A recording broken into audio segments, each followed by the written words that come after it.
They tell you the hive never sleeps, and after 43 years of breathing its recycled air and eating its grey rations and listening to its eternal grinding chorus, I can confirm that this is true.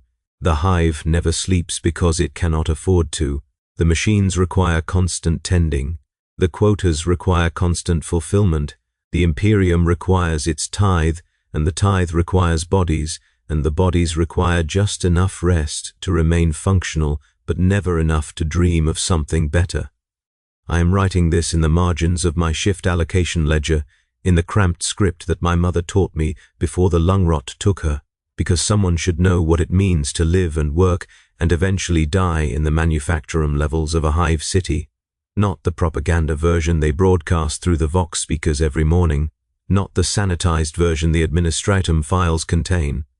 The real version, the one that tastes like copper and machine oil and the particular staleness of air that has been breathed by 10,000 lungs before it reaches your own. My name is Marcus Denner, and I was born in Hab Block Tertius 7, which is located approximately 3 kilometers below the surface of the hive spire in a city whose proper name I have never learned. We call it the Hive, or sometimes the Stack, or sometimes simply home, though that last word has always felt like a kind of lie. I was assigned my worker designation on my 8th birthday, which is the age at which children in the lower middle habitation levels are considered mature enough to contribute to the Imperium's endless hunger. My number was 7,749 Theta Denner, and I was told to report to Manufactorum Tertius for orientation and initial duty assignment. That was 43 years ago.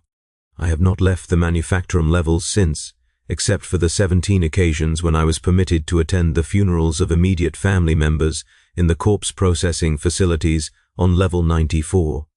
I attended my mother's funeral when I was 12, my father's when I was 19, my brother Charlie's when I was 26, and my sister Ruth's when I was 31. The other 13 funerals were for KEO workers who had listed me as their designated mourner because they had no family left to claim that duty. I want to be clear about something from the beginning. I am not writing this as a complaint. Complaint is not useful.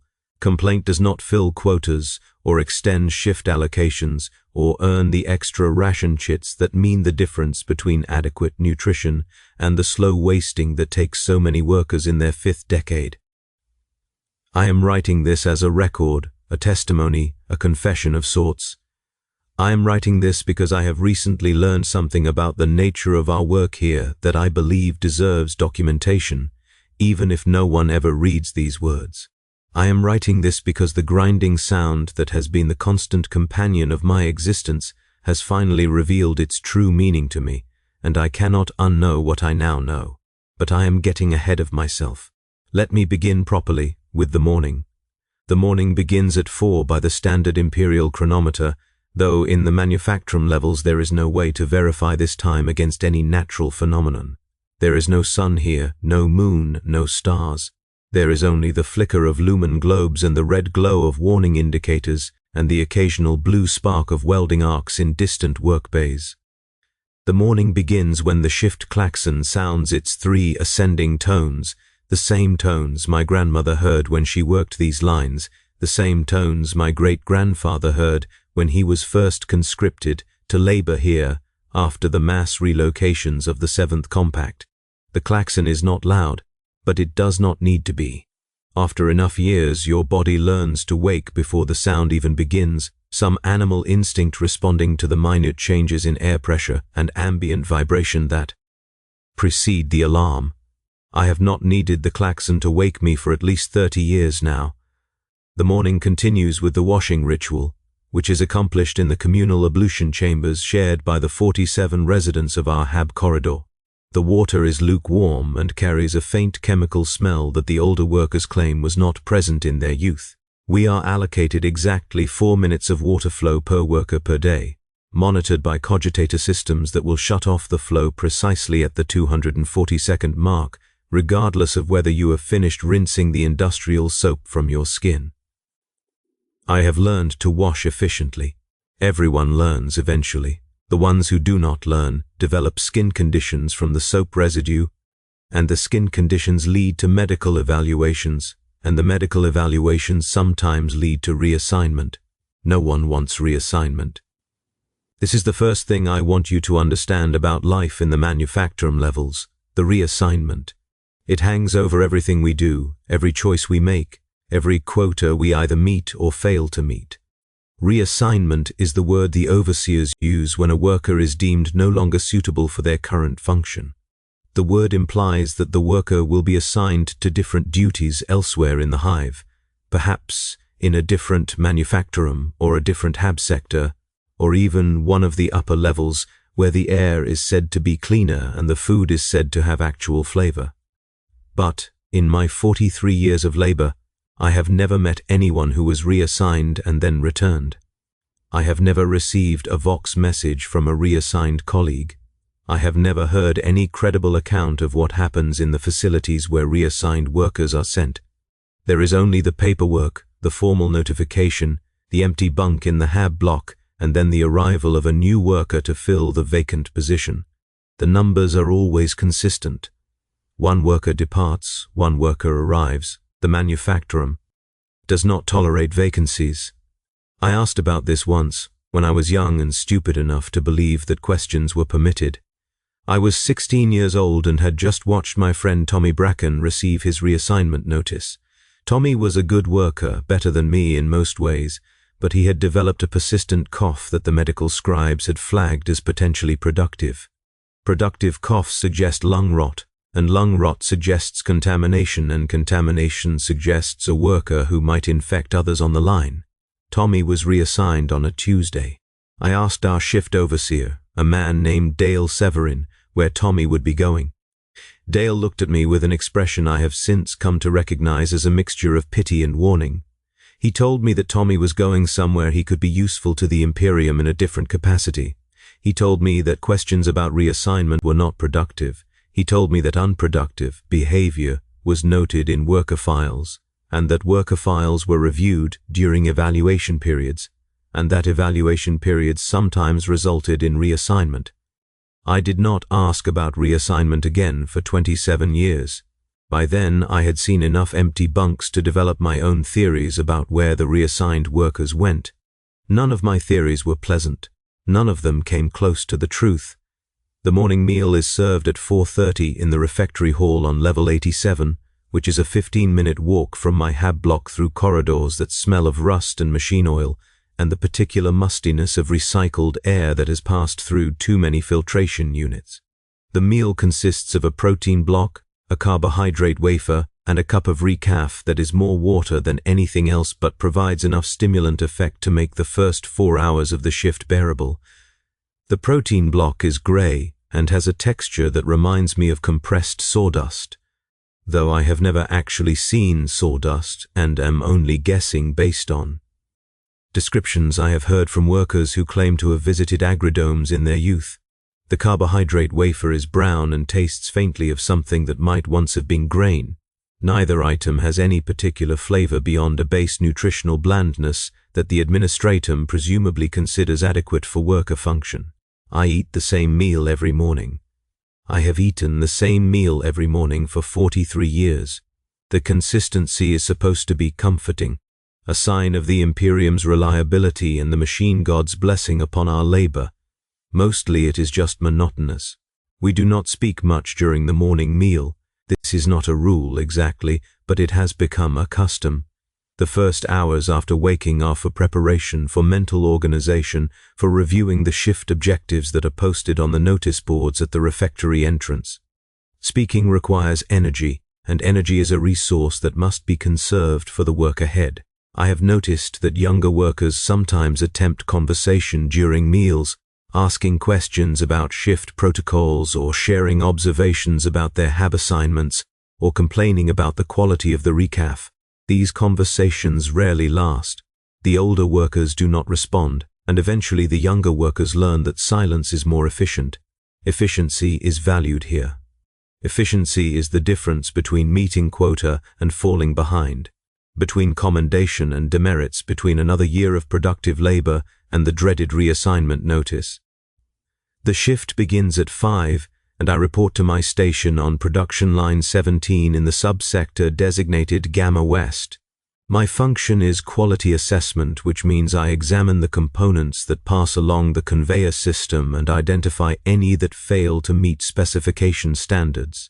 The components are small metal cylinders, approximately 3 centimeters in length and 1 centimeter in diameter, with threading on both ends and a hollow interior. I do not know what these components are used for. I have never been told. In my 43 years on production line 17, I have examined approximately 127 million of these cylinders, and I have rejected approximately 3.8 million as substandard.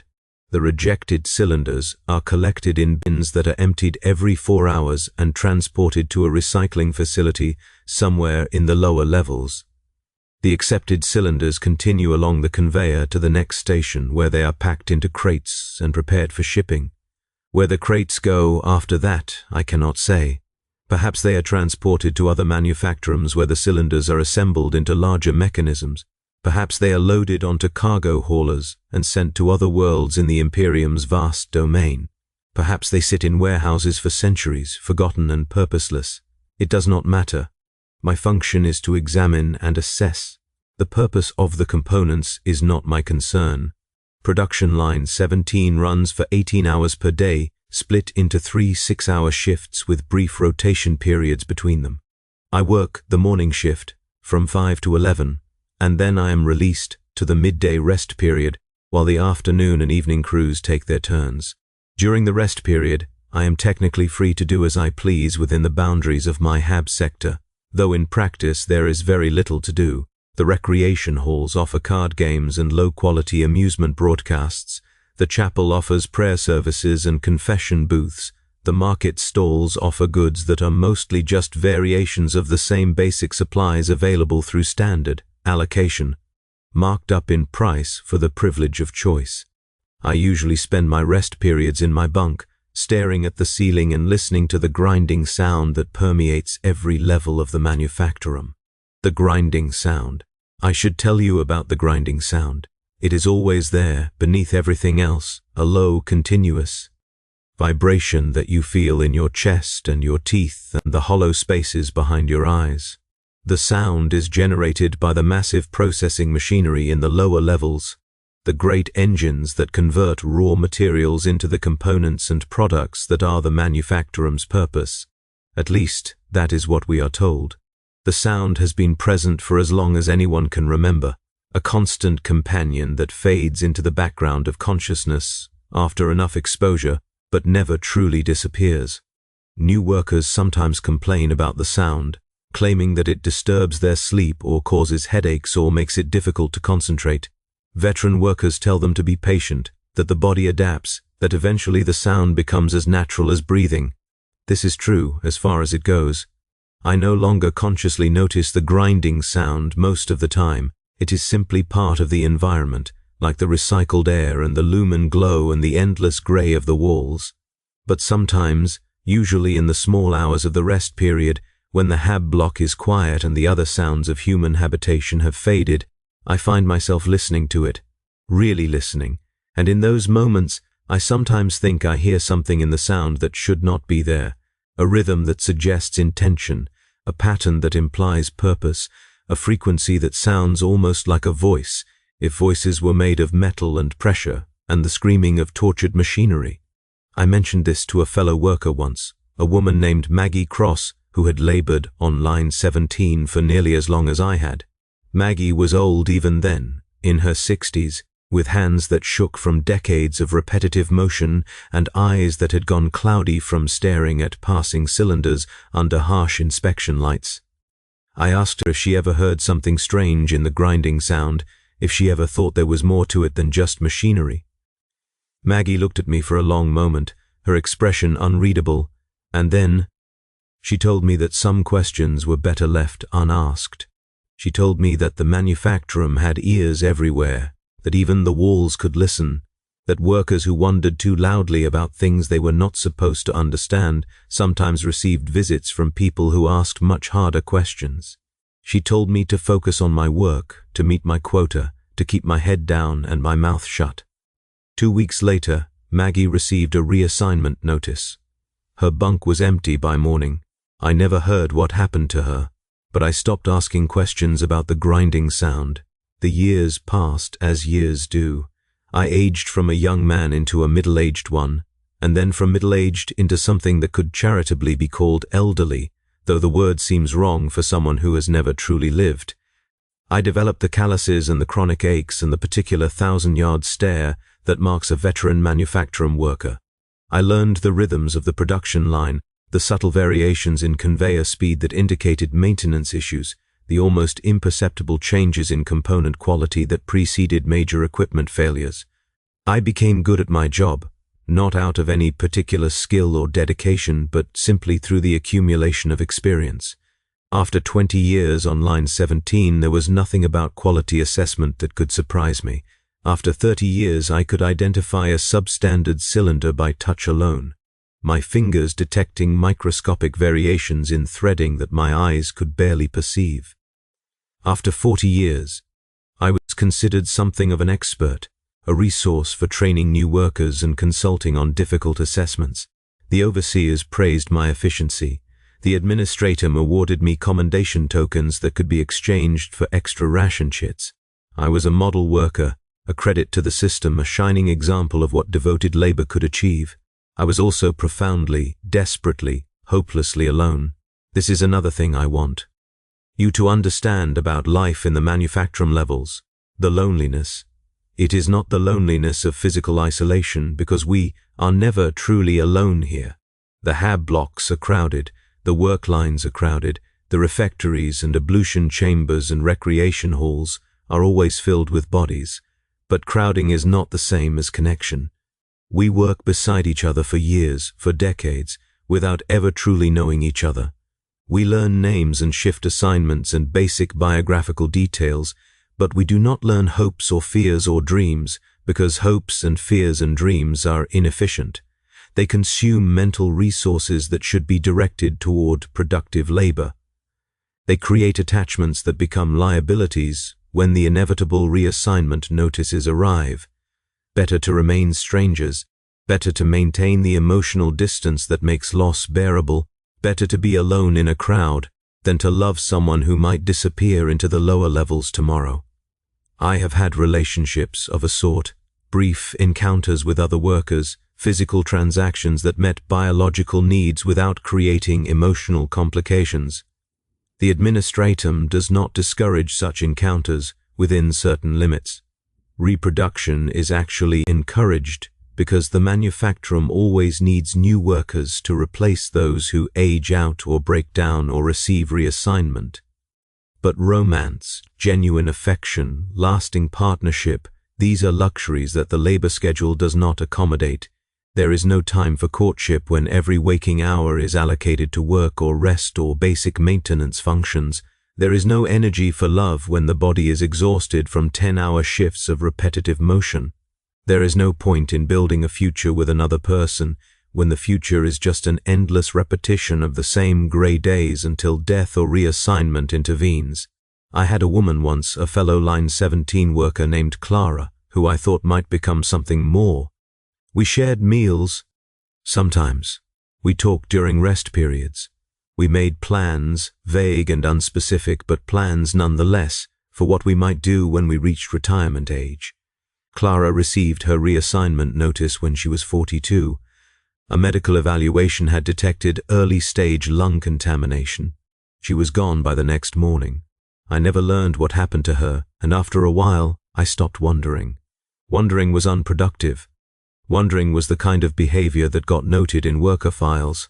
Somewhere around my 35th year on line 17, something changed. I did not notice it at first because the change was gradual and subtle and easily dismissed as the normal variations of manufacturum life. But looking back now, I can identify the moment when things began to shift. It was the arrival of a new overseer for our subsector, a man who introduced himself as Bracket 7. The name was unusual. Overseers typically used their given names, or at least the imperial approximations of given names that appeared on their identification documentation. Bracket 7 was clearly a designation of some kind, though I could not determine what kind. The man himself was even more unusual. He was tall and thin, with pale skin that suggested he spent more time in administrative offices than on the manufactorum floor.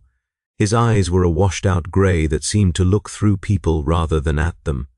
His voice was soft, almost gentle, completely unlike the harsh bark of previous overseers, and his manner was strange in a way that I found difficult to articulate. He seemed interested in us, not as workers or production units but as individuals. He asked questions about our lives, our health, our experiences on the line. He remembered names and personal details. He offered words of encouragement that felt genuine rather than perfunctory. At first we were suspicious. Kindness from an overseer was unprecedented in my experience, and unprecedented things in the manufactorum usually meant danger. We answered his questions carefully, revealing nothing of substance, maintaining the protective distance that decades of labor had taught us. But Bracket 7 was patient. He continued his inquiries over weeks and months, gradually earning a grudging trust through sheer persistence. Some workers began to open up to him, sharing complaints and concerns that they would never have voiced to a normal overseer. Others, myself included, remained wary. I watched Bracket 7 closely during his inspections of our workstations, trying to understand what he wanted, what his angle was. I observed the way his grey eyes lingered on certain workers, the way he made notes on his data slate after conversations, the way he sometimes nodded to himself as if confirming some private theory. I developed a suspicion that his kindness was not kindness at all, but a tool, a method of extraction, a technique for obtaining information that could not be compelled through traditional means. I shared this suspicion with a few trusted colleagues, workers who had been on line 17 long enough to recognize the warning signs of trouble. They agreed that something was wrong with Bracket 7, though they could not articulate what. We resolved to be cautious, to share nothing of value, to maintain the grey neutrality that had kept us alive and employed for decades. But even as we agreed on this strategy, I noticed that some of our number had already been drawn in by Bracket 7's charm. They spoke freely in his presence. They volunteered information without being asked. They seemed almost eager for his attention, as if starved for the basic human recognition that life in the manufactorum so rarely provided. Within 6 months of Bracket 7's arrival, the reassignment rate in our subsector had increased by approximately 40%. The workers who received notices were, without exception, the ones who had been most responsive to Bracket 7's inquiries. They were the ones who had shared the most about their health concerns, their physical limitations, their emotional struggles. They were the ones who had allowed themselves to be seen, to be known, to be evaluated not just as production units but as complete human beings. And now they were gone, their bunks emptied and refilled with fresh workers who had not yet learned to be afraid.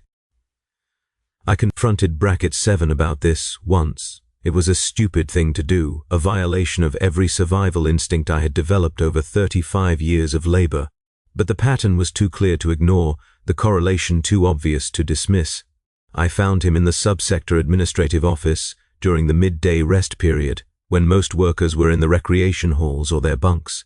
He was alone, reviewing data on a cogitator terminal, and he looked up when I entered with an expression of mild curiosity rather than surprise. I asked him directly what was happening to the reassigned workers. I asked him why his arrival had coincided with such a dramatic increase in departures. I asked him what he was really looking for when he asked us about our lives and our health and our futures. Bracket 7 studied me for a long moment, his grey eyes unreadable. Then he smiled, a thin expression that did not reach his eyes, and he told me that I was a perceptive man. He told me that perception was a valuable trait, one that the administratum was always looking for in workers who might be suited for advancement. He told me that if I was interested in understanding the true nature of manufactorum operations, he might be able to arrange for me to receive certain information that was not normally shared with production-level personnel. He told me that this information came with responsibilities, with expectations, with a burden of knowledge that some workers found difficult to bear. He asked me if I was prepared to learn things that could not be unlearned. I should have said no.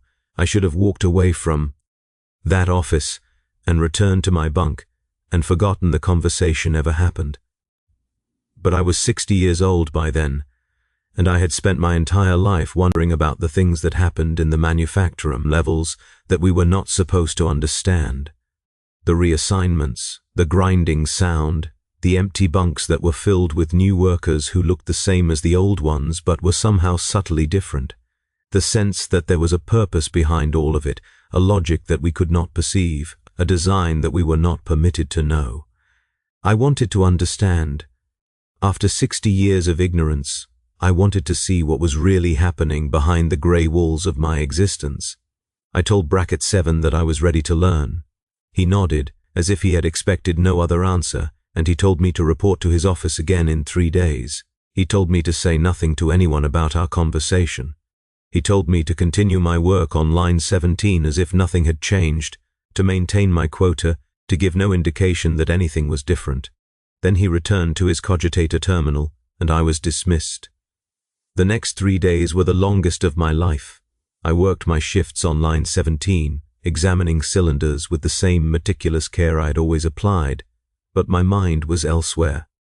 I found myself listening to the grinding sound with new attention, straining to hear the patterns I had half perceived so many years before. I found myself watching my fellow workers with new eyes, wondering which of them were merely laborers, and which might be something more.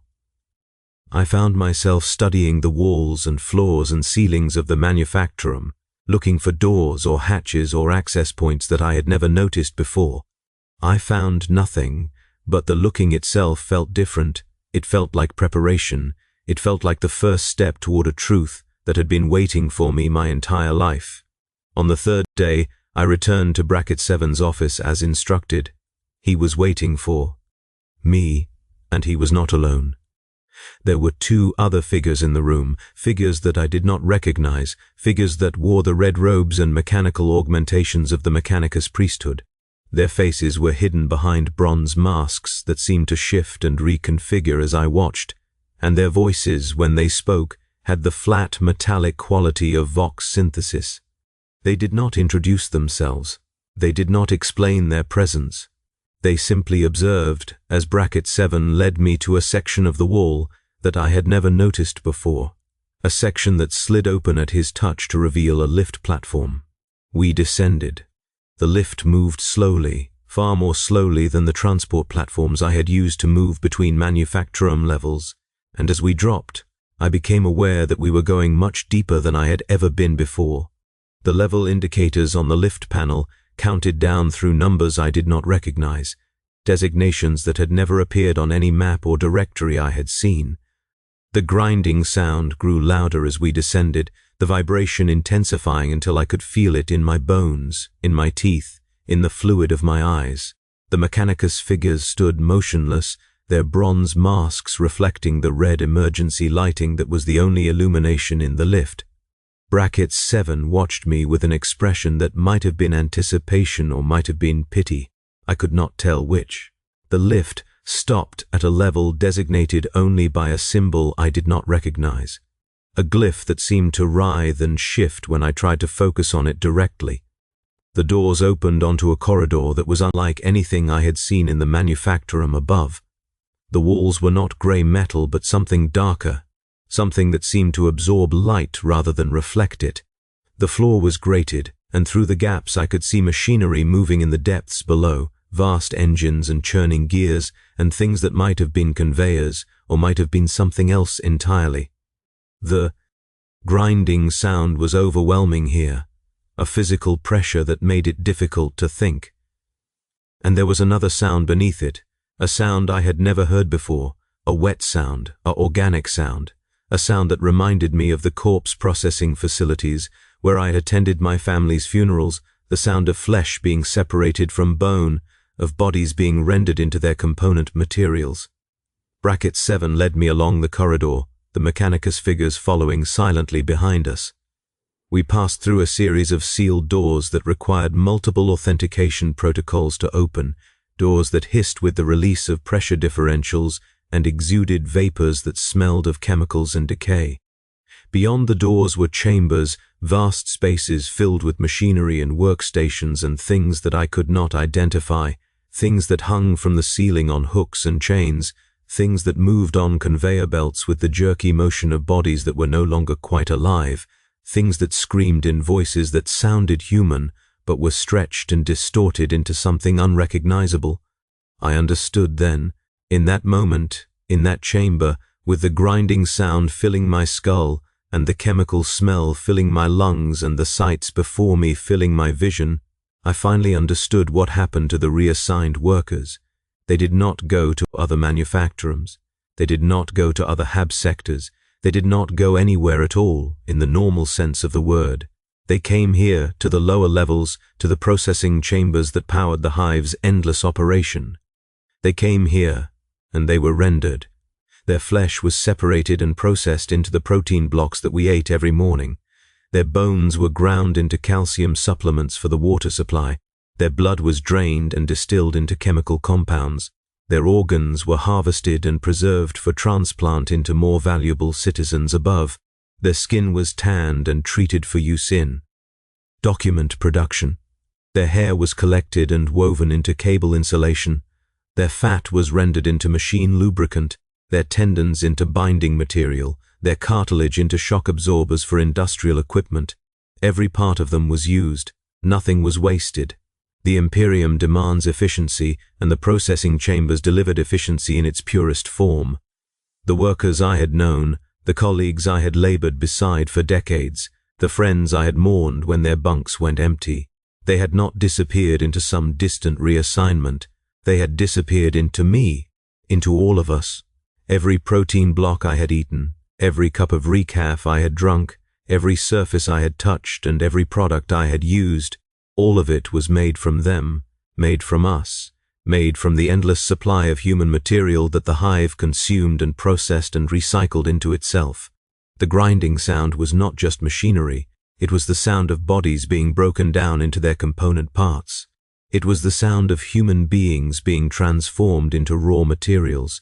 It was the sound of the hive eating itself, consuming its own workers in an endless cycle of production and consumption that had been running for centuries, for millennia, for longer than anyone could remember.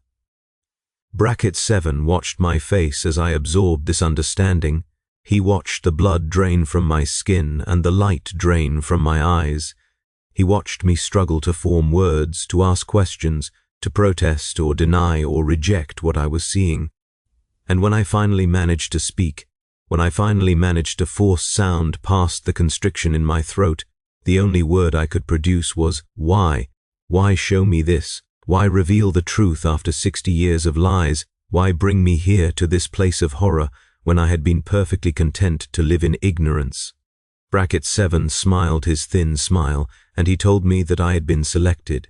He told me that the administratum valued workers who demonstrated certain qualities, perception and resilience, and the ability to accept difficult truths without breaking.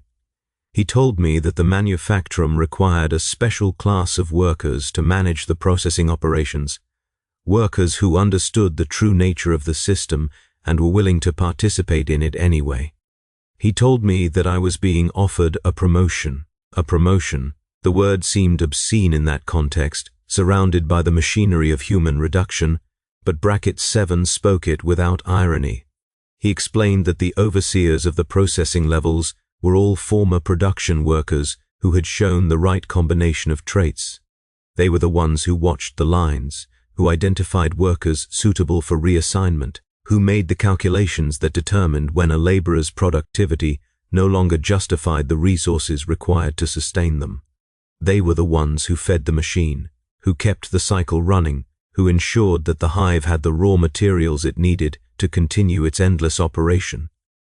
It was important work, he said, essential work, work that required workers who understood both sides of the equation, who had lived as production units, and now served as the mechanism of recycling.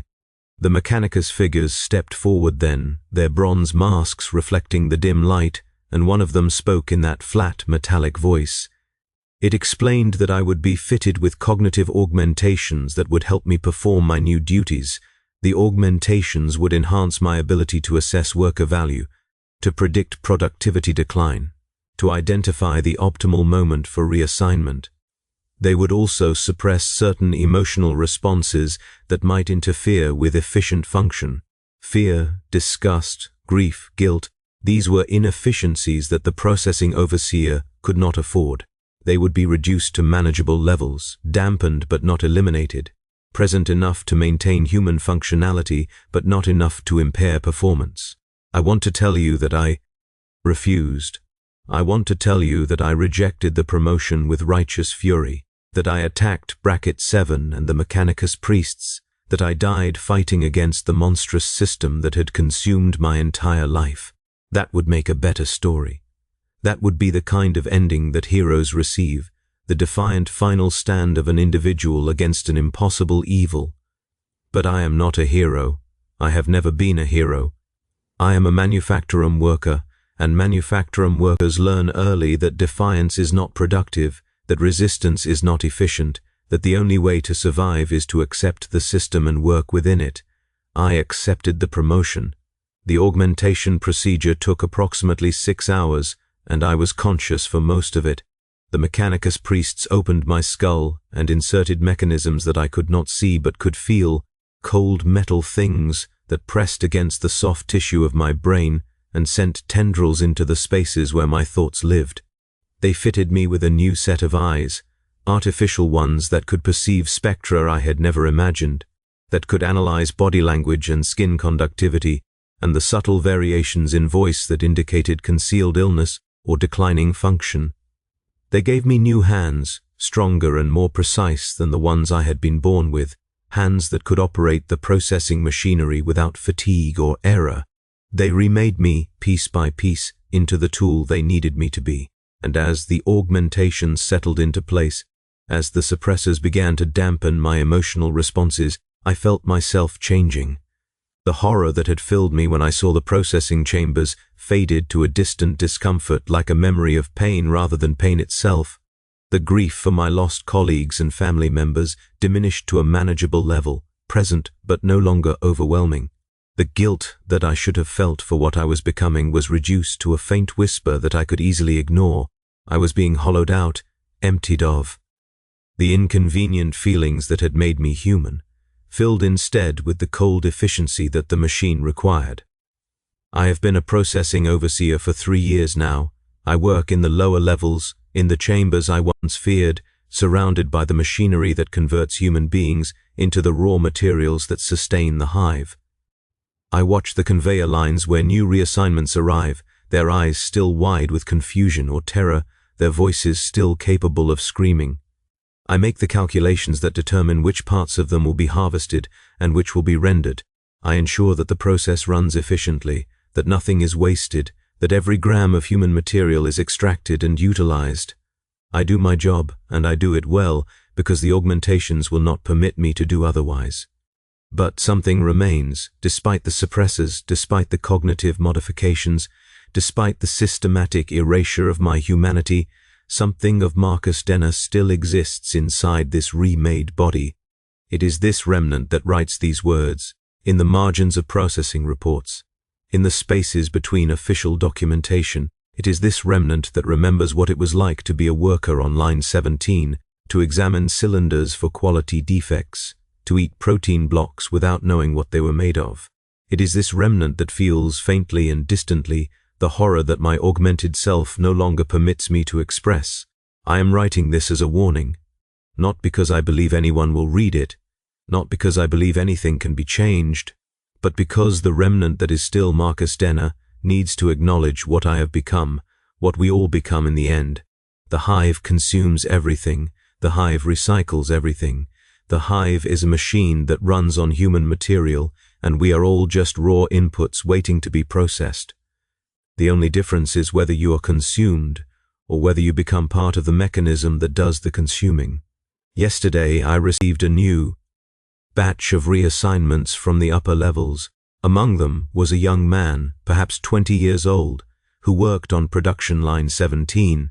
He had been flagged by the new overseer, a woman named Bracket 12 who had replaced Bracket 7 after his own processing, as showing early signs of repetitive strain damage. The young man's hands were beginning to shake just slightly, enough to affect his quality assessment accuracy. He was no longer efficient. He was no longer productive. He was no longer valuable enough to justify the resources required to sustain him. I recognized his face. He looked like someone I might have known once a long time ago before the augmentations.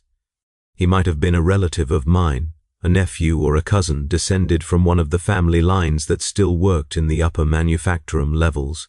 I felt something stir in the remnant of my humanity, some distant echo of connection or recognition.